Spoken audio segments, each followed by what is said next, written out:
Hey guys, it's Deltia from deltiasgaming.com here to talk about tanking. I want to show you a little in-depth guide on the role tanking in Elder Scrolls Online. Probably the hardest in the game is to tank, really. This game is way different than most other games as far as tanking goes. You can't taunt and get all the enemies to attack you. You really have to prioritize, which makes tanking hard.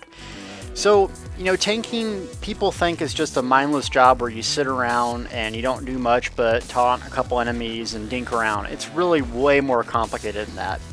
The reason it's so hard is you have to manage your resources way differently than anyone else.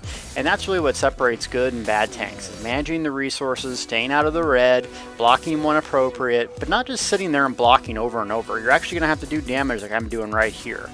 Because damage is what kills things. I know that's an obvious statement, but if you're not killing stuff, you're going to be tanking for a lot longer. The goal here is to do damage and tank at the same time. A bunch of different ways to do that. That's what I'm going to show you today and go over just, how exactly I tank. I've beaten Dragonstar a couple different ways on Sorc, Dragonknight. I've done all the veteran dungeons, and I haven't tanked trials yet, but it's something that, I'm looking forward to do. So now that I'm just dinking around talking about tanking, let's get into the nitty-gritty of tanking.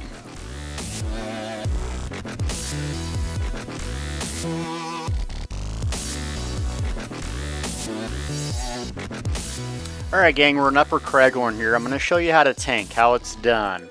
But first off, the first most important thing, well, it can be most important, but very important, is to kind of do your pre-fight checks. Now, when I'm in a group, we all check each other's stuff. What that means is food, weapons charge, you see if you have your consumables up, all the important things that people really don't take into account. So first things first, I go to my inventory, then I click on my character screen and see that I don't have field food running. That's a problem. That's going to give me a lot more stats. So I'm going to eat food. That's good for a couple hours. So got that back up. Good. Next thing I do, check my consumable slots. So I make sure I have at least a health, magic, stamina potion. If I'm doing really high-end content, I'll use a really good panacea of health or weapon power if I'm doing a stamina-based DPS build. But just for dinking around, you need to have at least each 3 slotted. So got my potions, that's good. Lastly, you check charges on your weapon. Make sure those procs that are really important. Oh, I don't even have one enchanted yet, so that's going to be a problem. But make sure you charge your weapons fully. I got plenty of charges on that, so I'm not too worried about it. So in summary, food, weapons charge, potions. You got those. So your pre-fight checks are done. Next thing to understand is there's 2 taunts in the game. One is a range taunt, Inner Fire, which I just did. I morphed it to Inner Beast to have more range. And there's also Puncture, which is the up-close one.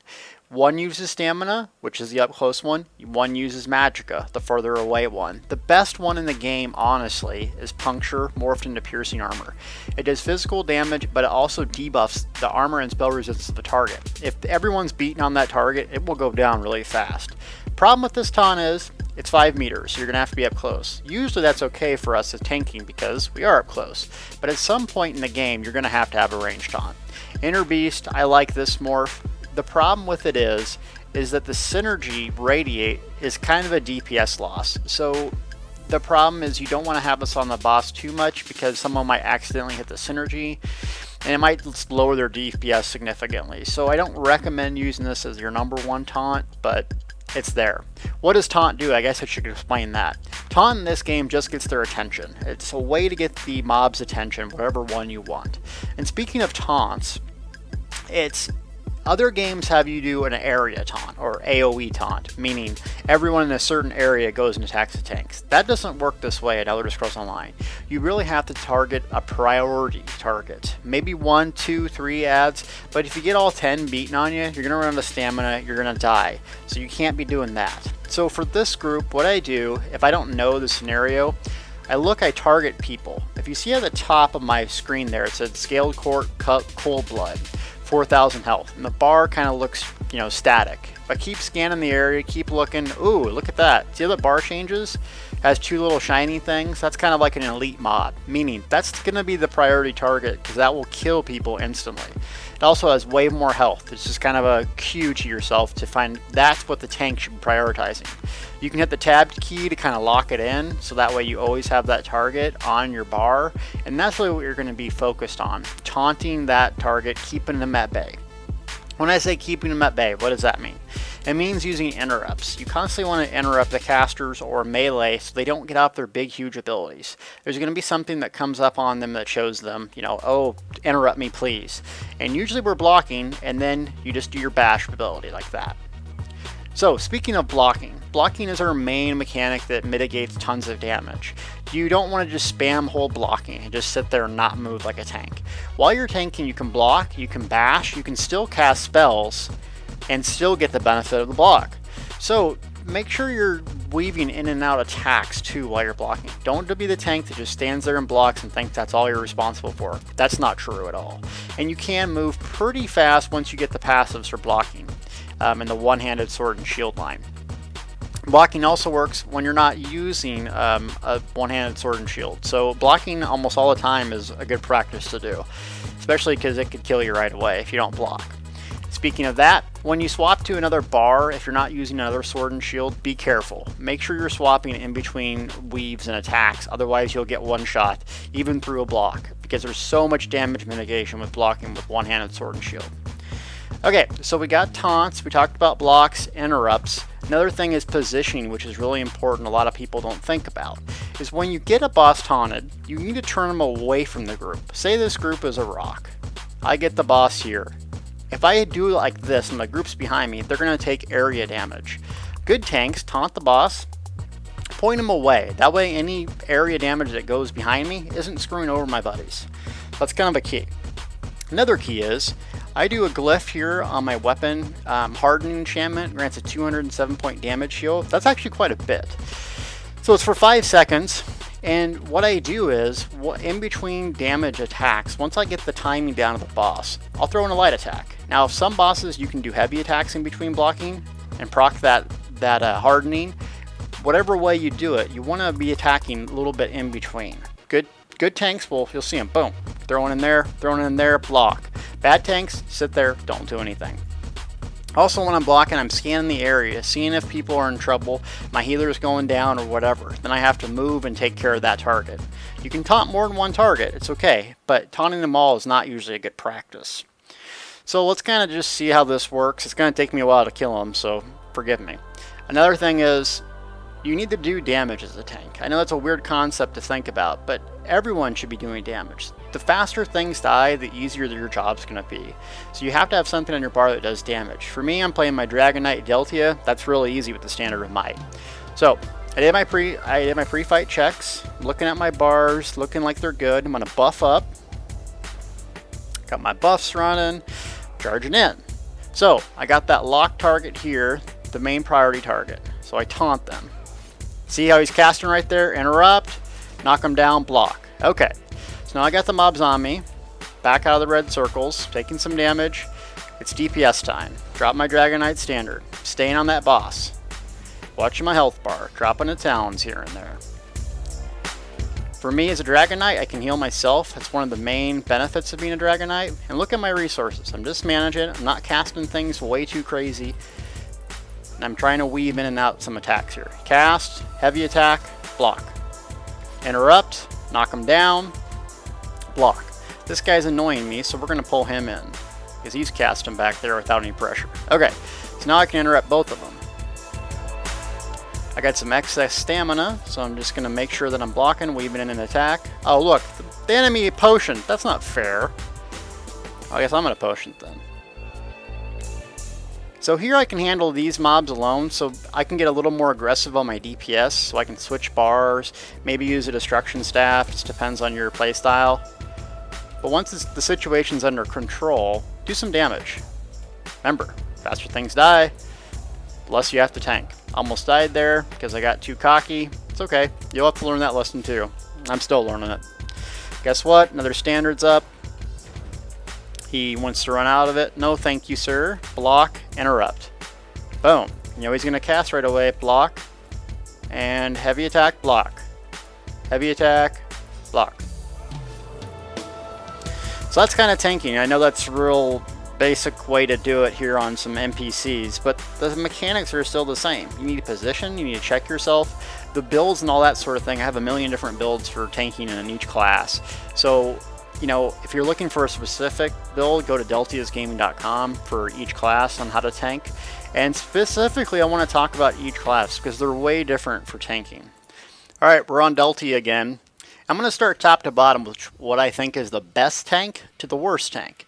The best I really think are Dragonknights. Here's why.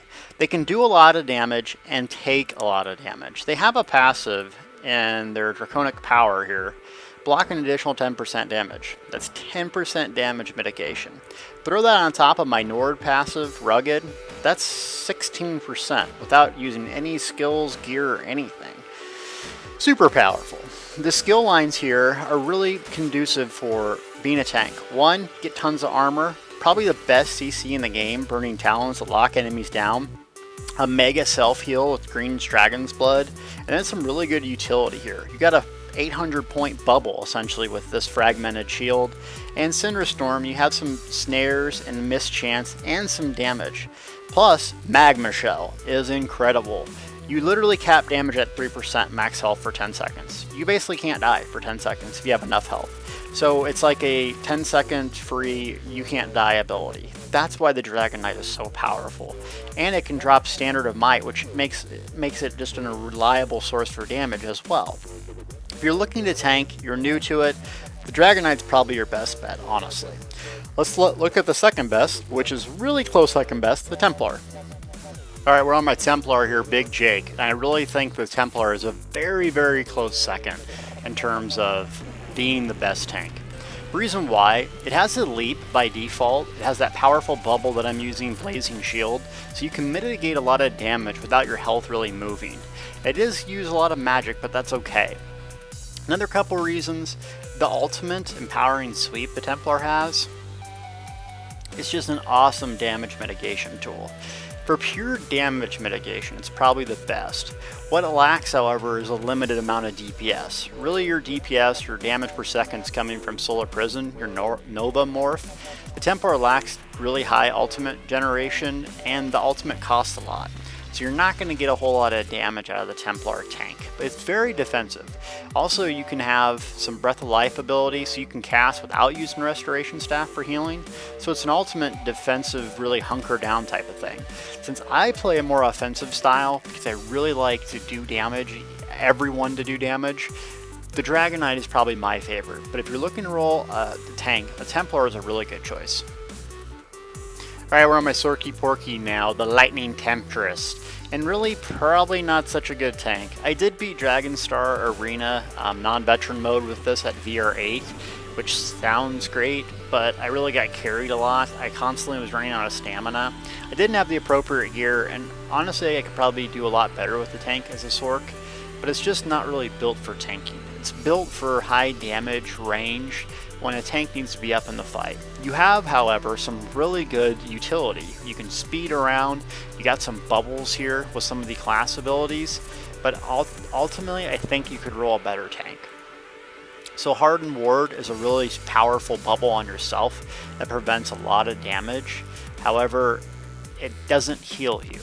Your heals from a Sork come from Critical Surge, which is stacking critical rating to do damage and heal yourself based off of that. Tanks don't generally stack crit or use a lot of crit in their gear because they're worried about mitigating damage, not doing it. So it's kind of a conundrum. However, you got Boundless Storm, which is really awesome. It increases your armor and spell resistance by a ton and does damage. You're fast. And my favorite ability in the game, probably Streak, which is teleporting in and out. So you have a lot of speed, but you sacrifice a lot of the tank stuff. So that's really why I rank the Sork third. Now we're on my little Nightblade King full test. Probably the weakest of them all in terms of tanking. The reason why is a lot of their debuffs are for ranged, or it's like Reaper's Mark, Piercing Mark. It heals you, but the problem with it is it also strips your armor and mitigation. So it's not really that effective. The heals that you have from the siphoning, like Funnel Health, Sap Essence, are really good, but they're not burst heals. So ultimately, if you want to heal yourself, you're going to have to use a Restoration Staff, thus take away all your mitigation. So you're really reliant on your healers. Other problem is you don't have a whole lot of CC. You have some Agony. I don't even take it because it's a cast, and tanks really just can't be casting. Ambush, the other morph, is Lotus Fan, which you leap in and slow them, which is pretty good, but it's not perfect. So you lack those things. The positives, however, you got Leeching Strike, so it lowers your damage, which isn't really a problem, and you get tons of stamina and magicka back for just attacking. So that's a good positive. It's pretty fast, and you do have a lot of trickling in health. But honestly, you know, I've tanked with every single one, and this was my hardest to tank at. The great thing about Elder Scrolls Online is someone's probably going to make a guide in a video or a comment that's going to counter my argument, and they're probably going to be right. So, but this is my opinion, and that's kind of how I rank the tanks in the game so far.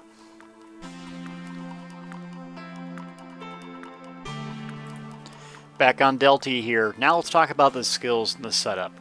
Everyone has their own class set of skills, but I did a tanking setup here just as an example on kind of how you can do it without using any class skills. Ultimately, you're going to want to switch them back, but just to give you an idea of how I set my bar up. Ability number 1, I took Scalding Ruin on this morph, but really you can use Volcanic Ruin if you want to stun and you're lacking a stun or a group utility CC. So that's usually my first bar, because ultimately you're going to have to slow and stun people. So what that does, you can kind of throw it out, they walk into it, boom, goes off, throws them in the air. It's a really powerful stun. For the Dragonknight, I use, Talons, obviously, but this is just kind of give you an idea of what to do. Second is I use my taunt. I keep my taunt in the same position on both bars. So this is my physical taunt, when I get up in their face and boom, plunk them with the taunt. You're going to have that on both bars, honestly. Third up is I have a defensive ability. This is the Light Armor Morph Harness Magicka, and it gives me a bubble. So if you have a self-heal or you have a defensive way to do something, this is where it would go. I like Harness Magicka because a lot of people cast spells, and it just gives you a decent amount of protection while it's up. And you can keep casting it. Fourth, I have Absorb Magic. This is out of the Sword and Shield line. The reason I like this is it absorbs projectiles, healing me, and it costs stamina. It also passively increases block mitigation and block cost. So you can have something here, kind of like a one-off ability that you use in time of need. For me, if I have excess stamina, I make sure to keep this up because it does heal me if they cast on me. And it doesn't telegraph like the other morph defensive posture. So I like this in that slot. An example of something you could replace this with maybe be Repentance, because it does passively increase your health and stamina regeneration. But for me, in almost every tanking build, I have this because it passively increases my block and the cost of block. Lastly, Structured Entropy. It increases your healing passively, so if you're missing out on some heals, this would be a good idea to have something. And it has some range, and it also heals you over time. Is it going to heal you an incredible amount? No. It's going to trickle in, but every little bit counts. And it does cost, 118 magic. That's nothing. So it's a good ability to have if you're looking to buff up your health, because ultimately you need a lot of health. For the ultimate, I have Sturdy Horn. It's a morph of Warhorn in the Alliance skill line. You really want a defensive oh crap button here. Whatever it may be, for me this ability works. You could also use the Barrier ability in the support tree. Haven't got it yet, but that's a huge ability too. So whatever you have, that's kind of your defensive hunker down. CC, taunt, defensive bubble, passive, and then also some range or a heal. Bar 2. When I beat Dragonstar Arena on my Deltia character, I did use 2 Sword and Shields, but that was on only the 10th wave. The rest of the time I was using a Destruction Staff or a Healing Staff, just whatever we needed. So really you can play it offensively or defensively. Like I always say, you can't heal a boss to death, so you're probably going to want some offense on your back bar, and you can do that with certain classes using Sword and Shield, or others really need a Destruction Staff. But for this build, I go defensive. Healing Springs, I really like it. It's a group heal, it costs a little bit, but you can save a whole party just spamming this on the ground just over and over. Another good thing about Healing Springs is you can build ultimate out of combat, so in between fights, if you're looking to dink around, make sure you're dropping this and get some ultimate out of combat. I have my second taunt, my range shot. You really gotta have this. I don't like to use it all the time, but there's gonna be a time where the boss is off you and you just can't get to him. You're gonna need either a gap closer or this. Since this is more of a PvP tank build video, I don't do a gap closer on here because I don't want to use stamina to go into range. I'll taunt them and make them come to me. Third ability here, since you're tanking, you're probably going to have a lot of stamina and use that. I really like a stamina buff based ability. This is from the Fighters Guild. It gives a little circle here at my feet. Increases my armor, as you can see, and my spell resistance to a large amount. And then gives me some good health recovery. So it's just a buff that I use if I have excess stamina, or at the start of the fight I'll drop that down. Fourth ability, you can kind of use a utility thing. Here, Siphon Spirits is a really good, powerful group buff that you can put on the primary target. That way the DPS is getting health, magicka, and I'm going to get a lot of health back. So it's a good way to cast that in between fights. It does have a cast time of 1.5 seconds, so you need to be careful when you cast it. Fifth up, retreating maneuvers, it's speed. It takes a ton of stamina, but you really need this for that one. That party needs to get out of the way. So if they're get out of the red moment type thing, this can save a party from dying. I really recommend this. But some group utility could come here. And then you need a DPS ultimate. Flawless Dawnbreaker passively increases weapon damage, so even on a heavy attack resto, it's going to give me a lot more damage than I would normally. You probably can use some other abilities here, like the Meteor, which is a good range damage ability and CCs them. And then really you're probably going to want either Veil of Blades for the Nightblade, Nova for the Templar, Dragonknight Standard for the Dragonknight, or Negate for the Sorc. That's really what I'd put here probably. And that's kind of my tank setup. So that's it. I hope you enjoyed this video. Feel free to comment, subscribe, leave me any feedback you'd like. I know there's someone out there saying Nightblade is the best tank and here's why, and I want to see it. As always, I appreciate you watching. Stay tuned for more videos.